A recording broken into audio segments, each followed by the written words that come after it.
आज हम बात करने वाले हैं एक ऐसी आदत की जो हमारी जिंदगी की सबसे बड़ी दुश्मन बन जाती है, और वो है प्रोक्रास्टिनेशन, यानी काम को टालना। हम सब जानते हैं कि हमें क्या करना चाहिए, लेकिन फिर भी हम उसे कल पर टाल देते हैं। इस बुरी आदत से हमारी जिंदगी रुक जाती है, हमारे सपने अधूरे रह जाते हैं, और हम खुद से नाखुश रहने लगते हैं। लेखक निल्स सॉल्सबर्ग ने इस किताब में बताया है कि आलस्य को हराना, सेल्फ डिसिप्लिन बनाना और प्रोक्रास्टिनेशन को खत्म करना कैसे संभव है, वो भी आसान और वैज्ञानिक तरीकों से।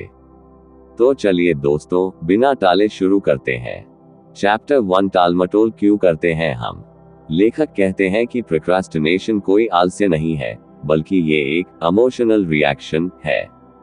हम उस काम को इसलिए नहीं टालते क्योंकि हमें काम पसंद नहीं है, बल्कि इसलिए टालते हैं क्योंकि वो काम हमें डराता है, बोर करता है, या हमें असफलता का डर होता है। जैसे अगर कोई काम बहुत बड़ा है तो हमें डर लगता है कि मैं नहीं कर पाऊंगा। अगर काम बोरिंग है तो दिमाग कुछ आसान काम चुन लेता है, जैसे मोबाइल चलाना, वीडियो देखना, या बस चाय पीते रहना। असल में हमारा दिमाग हमेशा इंस्टेंट प्लेजर चाहता है, यानी जो चीज अभी मजा दे। कठिन काम फ्यूचर रिवॉर्ड देते हैं, इसलिए हमारा दिमाग उन्हें अवॉइड करता है। लेखक कहते हैं, procrastination is not a time problem, it's an emotional problem. Chapter 2, अपने माइंड को समझो। अगर हमें प्रोक्रास्टिनेशन हराना है तो पहले हमें अपने दिमाग का पैटर्न समझना होगा।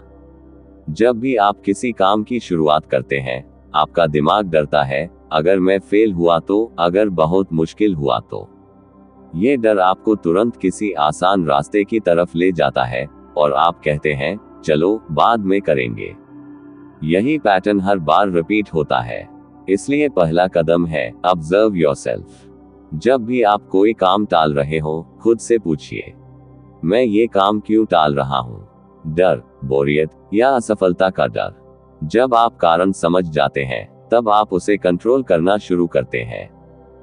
चैप्टर 3, एक्शन से ही बदलाव शुरू होता है। लेखक का सबसे पावरफुल संदेश है, मोटिवेशन काम करने से आती है, न कि सोचने से। बहुत से लोग सोचते हैं, जब मोटिवेशन आएगा तब काम शुरू करूंगा। लेकिन सच्चाई ये है कि मोटिवेशन काम करने से पैदा होती है। जैसे ही आप छोटा सा कदम उठाते हैं, आपका दिमाग खुद आपको आगे बढ़ने के लिए प्रेरित करता है। इसे लेखक कहते हैं द एक्शन पैराडॉक्स। मतलब action right pointing arrow, motivation right pointing arrow, more action.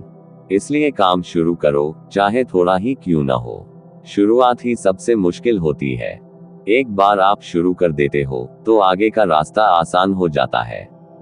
Chapter 4, छोटे कदम बड़े नतीजे। प्रोक्रास्टिनेशन को हराने का सबसे आसान तरीका है काम को छोटे छोटे हिस्सों में बांटना। जब हम किसी बड़े काम को देखते हैं तो हमारा दिमाग डर जाता है, लेकिन जब वही काम छोटे छोटे हिस्सों में बांटा जाता है तो वो आसान लगने लगता है। उदाहरण के लिए, अगर आपको 10 पेज का असाइनमेंट लिखना है तो मत सोचो 10 पेज लिखने हैं। बस सोचो, मुझे सिर्फ 10 मिनट लिखना है। आपका दिमाग छोटे टास्क को आसानी से स्वीकार कर लेता है। इसलिए लेखक कहते हैं, shrink your tasks, make them so small that your brain can't say no। Chapter 5, self discipline कैसे बनती है। लेखक कहते हैं, discipline is doing what you know you should do, even when you don't feel like doing it। मतलब अनुशासन का मतलब है वो काम करना जो जरूरी है, भले ही आपका मन न करे। अब सवाल है, सेल्फ डिसिप्लिन बनती कैसे है। लेखक के अनुसार डिसिप्लिन कोई जन्मजात गुण नहीं है, ये एक मसल की तरह है। जितना आप इसे इस्तेमाल करेंगे, उतनी ही ये मजबूत होगी। शुरुआत छोटे कदमों से करें। सुबह उठकर बिस्तर ठीक करना, 5 मिनट ध्यान लगाना, सिर्फ 10 मिनट पढ़ना। ये सब छोटी आदतें हैं, लेकिन हर छोटी जीत आपके अनुशासन की मांसपेशी को मजबूत करती है। जब आप रोज रोज छोटे लक्ष्य पूरे करते हैं, तो आपका आत्मविश्वास और नियंत्रण दोनों बढ़ता है। धीरे धीरे आपका दिमाग सीखता है, मैं अपने ऊपर भरोसा कर सकता हूँ। Chapter 6, the 2 minute rule. लेखक इस नियम को बहुत कारगर बताते हैं। नियम है, ग्रेटर देन, अगर कोई काम 2 मिनट से कम में हो सकता है तो उसे तुरंत करो। जैसे ईमेल का जवाब देना, टेबल साफ करना, पानी भरना, टू डू लिस्ट अपडेट करना। ये छोटे काम हम अक्सर टालते रहते हैं, लेकिन ये मिलकर हमारे दिमाग पर बोझ बढ़ाते हैं। जब आप इन्हें तुरंत करते हैं तो आपको कंट्रोल महसूस होता है, और ये कंट्रोल आपको बड़े काम शुरू करने की ताकत देता है। इसका एक और फायदा है, जब आप 2 मिनट के काम शुरू करते हैं तो दिमाग एक्टिव हो जाता है, और कई बार आप वही काम 20 मिनट तक कर लेते हैं। शुरुआत हमेशा छोटी करें, यही सफलता की कुंजी है। चैप्टर 7, समय को दुश्मन नहीं, दोस्त बनाओ। बहुत से लोग कहते हैं, मेरे पास टाइम नहीं है, लेकिन सच्चाई ये है कि टाइम सबके पास बराबर होता है। फर्क सिर्फ इतना है कि कोई उसे बर्बाद करता है और कोई उसे मैनेज करता है। लेखक कहते हैं कि हमें अपने दिन को 3 हिस्सों में बांटना चाहिए। 1. High focus work, deep work, सुबह या वो समय जब ऊर्जा सबसे ज्यादा हो। 2. शैलो वर्क, जैसे ईमेल, छोटी मीटिंग या phone call. 3. Rest, recharge time, यानी आराम, वॉक या मेडिटेशन। हर दिन पहला घंटा अपने सबसे जरूरी काम के लिए रखो। इसे लेखक कहते हैं द गोल्डन आवर। इस समय में कोई डिस्ट्रैक्शन नहीं होना चाहिए, न मोबाइल न नोटिफिकेशन। चैप्टर 8, डिस्ट्रैक्शन को हराओ। प्रोक्रास्टिनेशन का सबसे बड़ा कारण है डिस्ट्रैक्शन, यानी ध्यान भटकना। लेखक कहते हैं, हम आलसी नहीं हैं, बस बहुत ज्यादा डिस्ट्रैक्टेड हैं। इन उपायों से डिस्ट्रैक्शन पर काबू पाया जा सकता है। 1. मोबाइल दूर रखो जब फोकस्ड काम कर रहे हो। 2. पोमोडोरो टेक्निक अपनाओ, 25 मिनट काम, फिर 5 मिनट का ब्रेक। 3. वर्क जोन बनाओ, एक खास जगह जहां सिर्फ काम हो, बाकी कुछ नहीं। 4. सोशल मीडिया के टाइम को सीमित करो, इसे रिवॉर्ड की तरह इस्तेमाल करो, न कि आदत की तरह। जब आप अपने माहौल को कंट्रोल करते हैं तो प्रोक्रास्टिनेशन अपने आप कम हो जाती है। चैप्टर 9, अपनी वाई खोजो। लेखक कहते हैं, अगर आपको अपने काम का कारण पता नहीं है तो आप उसे हमेशा टालेंगे। हर काम के पीछे एक मीनिंग होना चाहिए। अगर आपको पता है कि आप क्यों पढ़ रहे हैं, क्यों मेहनत कर रहे हैं, तो काम बोझ नहीं लगता। इसलिए खुद से पूछिए, मैं ये काम क्यों कर रहा हूँ? अगर मैं इसे नहीं करूंगा तो क्या खो दूंगा? जब आपकी वाई मजबूत होती है तो आपकी विल पावर अपने आप बढ़ जाती है। चैप्टर 10, आलस्य से बाहर निकलने के 5 व्यवहारिक तरीके।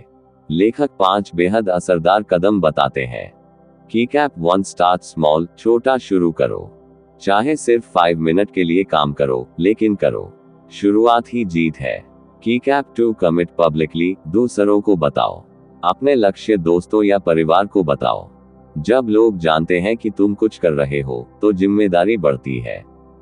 कीकैप 3, रिवॉर्ड योरसेल्फ, इनाम दो खुद को। हर बार जब कोई काम पूरा करो, खुद को कोई छोटी खुशी दो, जैसे अपनी पसंदीदा चीज खाना या 10 मिनट रिलैक्स करना।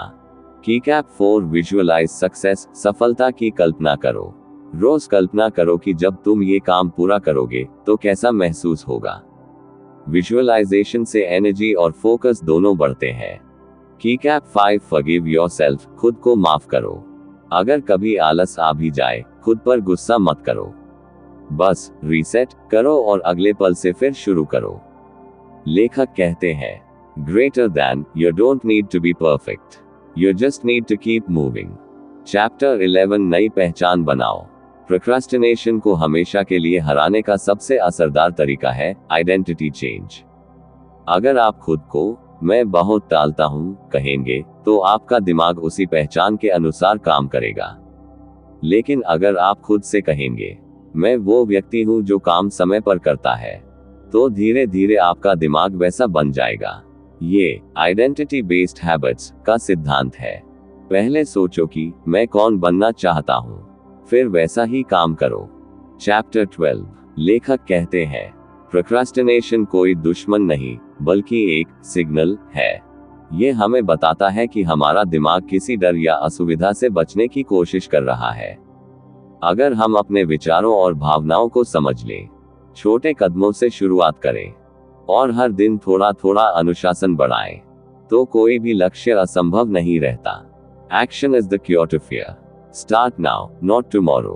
तो दोस्तों, ये थी किताब stop procrastinating by Nils Salzberg की पूरी कहानी। एक ऐसी गाइड जो सिखाती है कि कैसे अपने आलस्य, डर और टालमटोल को मात देकर हम अपनी जिंदगी को कंट्रोल में ले सकते हैं। अगर आपको ये वीडियो पसंद आया हो तो इसे लाइक, शेयर और सब्सक्राइब जरूर करें, और कमेंट में बताइए कि आप अपनी जिंदगी से कौन सी टालमटोल की आदत सबसे पहले खत्म करेंगे। धन्यवाद। फिर मिलते हैं अगली किताब के सारांश में।